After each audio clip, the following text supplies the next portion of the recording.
If you have a Bible, chances are that you may not have thought about whether the copy that you have is the same as the original in any way. Or if you have, you may have been told that it's been corrupted. But is there any evidence that the New Testament message has been deliberately changed over the ages? And does the New Testament we have today contain the same message and accounts of the original, written nearly 2,000 years ago? Well, if what you mean by corrupt is that scribes, while copying, have deliberately and systematically changed the original meaning of the text, then there's no credible evidence at all for this. However, if by corrupt we mean the copying process over years has introduced small errors that don't change any core biblical major teaching, then yes, and they are called variants. And it's this that we will look and explore in more detail. Of these copied variants, only less than 1% of them are meaningful or viable. A variant is meaningful if it changes the meaning of the text. A variant is viable if it has a good chance of being the original wording. None of the variants changes any core major biblical teaching. Yet, we don't have the original papyri or autographs of the New Testament books. But we do have vast numbers of copies, well in excess of 5,000, of ancient Greek fragments, parts of copies, or whole books. This is a vast but important area. To do this justice, I have split this into 3 videos. In this video, part 1, we'll explore whether we have an accurate copy of the original New Testament written message. Parts 2 and 3 will examine how reliable the original texts are as claimed eyewitnesses to the original recorded events of Jesus. If you want some further reading and for more information, I'd recommend these 4 books. I'll put the links for these 4 books in the description below. First one is by Dr. Shaw. It's quite a recent book and it's titled Trustworthy. It covers, in very easy to read language, most of the aspects that I'll be talking about in this video. The other book, which is often referenced, and it's from about, I think it's 2023, called Testimonies to the Truth by Dr. Lydia McGrew. It's an excellent book, talks in detail about many of the aspects that are touched on by the other book.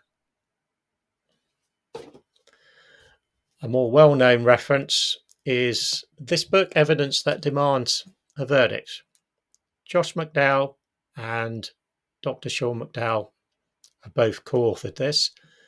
This is an older version from about, I think, 2017. There's a newer version that's come out, possibly, I think, from 2023-2024 period.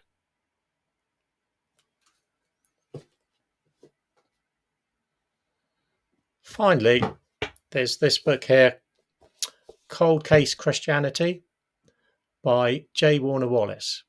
It's about 10, 15 years old now. There's a newer version of this that's, again, recently come out, I believe last year or possibly earlier this year in 2023-2024. Very good book.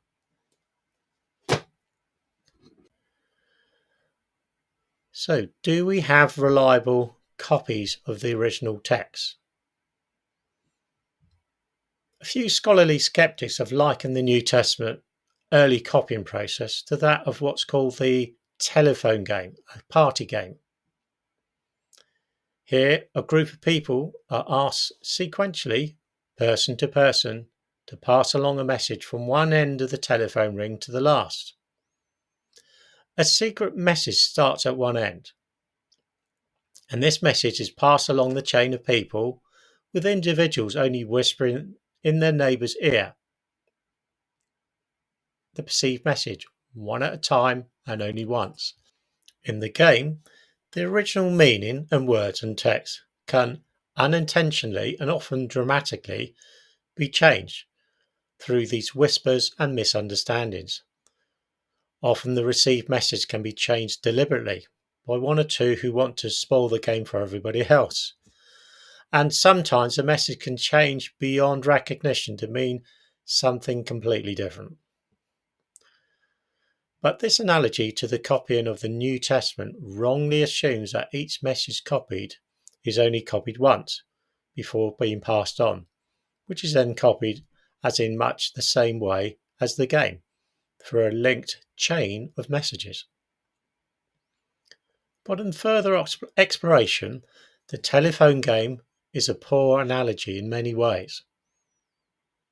Firstly, the New Testament wasn't copied through a single chain, passing on the same document only once. A better representation of the copying process would be for one person to listen to many people in the telephone game group. Multiple people telling the one same person the same message, and more than once, allowing time to allow for dialogue and to error check. In reality, the copying process was more like a network or a web than a link chain of the telephone case analogy. Also, the goal of the game is often to deliberately change the message. However, the goal of the scribe was to reliably pass on a written message. In the chain telephone analogy, the message is only passed on by the last person in the chain link, so the original message is lost. In the web network model, multiple copies are passed on from the start, so that the original message can and are reconstructed through a process we call textual criticism. To help us understand, imagine that you're part of a classroom of 30 people. I put up a short paragraph on a classroom projector for a couple of minutes for everyone to memorize in silence and individually. Everyone then is asked to copy the text down from memory with no discussions.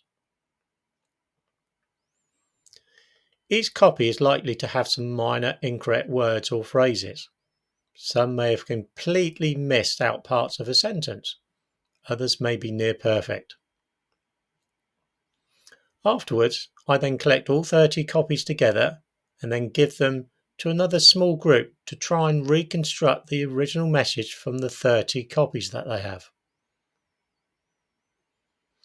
This is similar somewhat to the process of textual criticism of the New Testament, and many other ancient documents have gone through similar processes.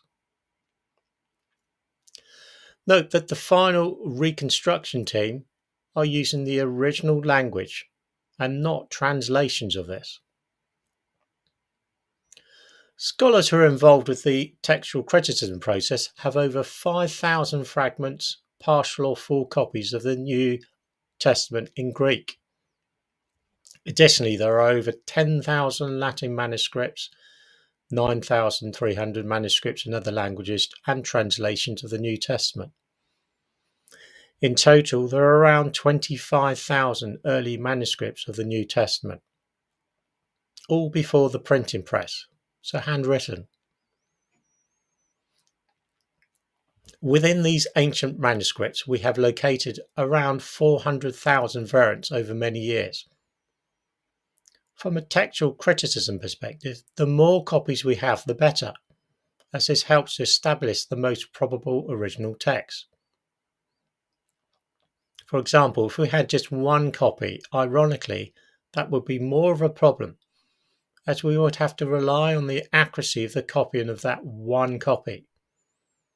Moreover, the majority of scholars have concluded that 99% of these 400,000 variants do not change the meaning of the text in any core major way. Both New Testament scholarly professors Bart Ehrman and Professor Dan Wallace agree that none of the 1% variants changes any core major biblical teachings. A new copy produced by a scribe would check their work or have someone else check it for them.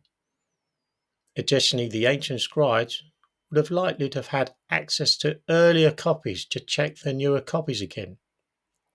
Papyri can last 100 years or so. Also, in the telephone game analogy, only the last person's work can be checked.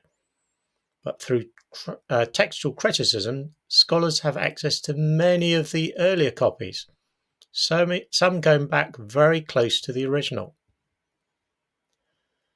Remember, there were also some eyewitnesses still alive at the time when the original New Testament was being published, and this is key, who could have challenged any erroneous copying or messages.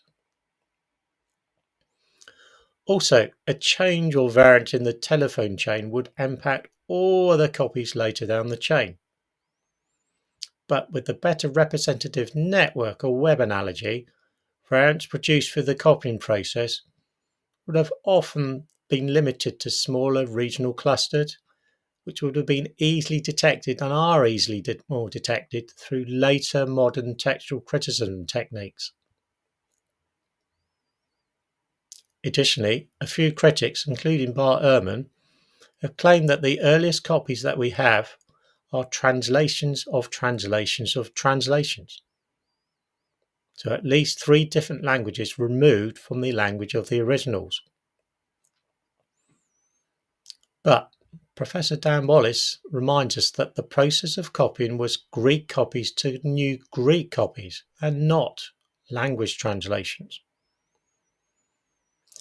Multiple Greek copies were made at the same time, which in turn produced multiple copies over several years.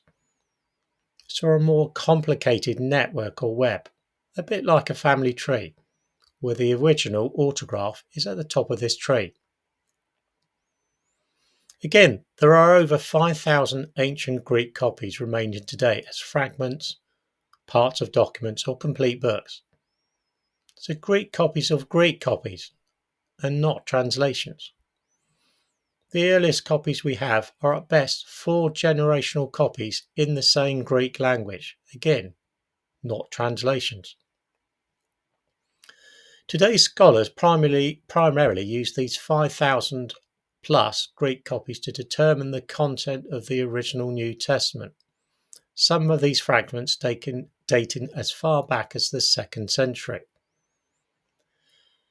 The period between Jesus' resurrection and the written first gospel. What about this? And what about the period of 20 or 30 years or so after the written record of the first commonly accepted gospel, that of Mark? Well, 1st century Middle Eastern society history and tradition was mainly oral based, so heavily reliant on memory. Many of the previously discussed written copying aspects would still apply, where the telephone game analogy is a poor one. The aim of the oral-based culture was to reliably remember and pass on historical information. Again, this oral-based culture was more like a complex web or network rather than a one-way, person-to-person chain that is analogous to the telephone game. So the actual copying process was more robust and more protected against errors, intentional or otherwise. Additionally, during this period after Jesus' death and resurrection, many first generation eyewitnesses would have still been alive when Paul's letters were written and the early Gospels. So any of these live witnesses could be used to check the oral historical accounts. So analogous to an adapted telephone game where some later recipient of the message can go back further up the chain, nearer the chain start, in order to clarify their understanding of a received message. So it was not just a case of oral tradition being passed on, but also oral history being passed on. Jewish children of the period were trained and expected at a very early age to memorize large amounts of information from the Old Testament. The society's memory capacity and retention was much more developed and used compared to many modern written or internet-based cultures. The ability to memorize and reliably transmit oral tradition was highly developed and accurate, with checks and balances through these groups. So, in conclusion, the New Testament has considerably more manuscripts and are closer to the original autographs or texts than any other comparable ancient written work. Through a process of textual criticism, scholars have reconstructed more than 99% of the original text, with only the remaining 1% still in dispute. Dr. Shaw in his book reiterates that the New Testament was written between approximately AD 50 and AD 95, and so well within the lifetime of eyewitnesses. These written records were written very early on and close to the original events, so very unlikely to be the product of mythology or legend. The age and the amount of these various 5,000 Greek copies are unparalleled in the ancient world of literature. However, as we have seen, we can have very high confidence that the New Testament in the Bible is a very accurate copy of the original written nearly 2,000 years ago. It, however, doesn't necessarily follow, of course, that the accurately recorded eyewitness accounts are true. This aspect of the reliability of the New Testament is for our next videos in parts 2 and 3. So please subscribe to this channel to keep updated as to when these new videos are released. Thank you.